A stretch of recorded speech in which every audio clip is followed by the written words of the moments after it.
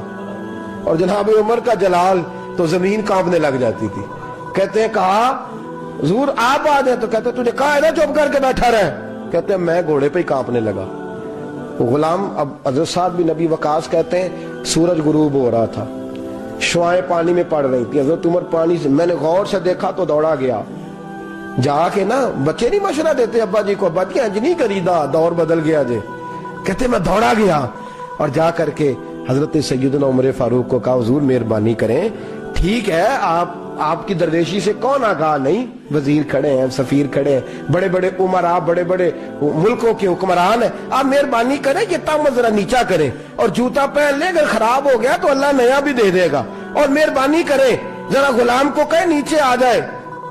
حضرت عمر کہنے لگے تمہیں کیا تکلیف ہے؟ کہا حضرت جی وہ وزیر مشیر کھڑے ہیں، یہودی ہیں، عیسائی ہیں، نجرانی ہیں، وہ بڑے بڑے مذاہب کے اور بڑے بڑے ملکوں کے ہیں، آپ کا بڑا نام سنا ہے۔ حضرت سیدنا سعد بن ابی وقاص فرماتے ہیں میرے ساتھ اتنا ترش رویہ حضرت عمر کا پہلے کبھی نہیں ہوا،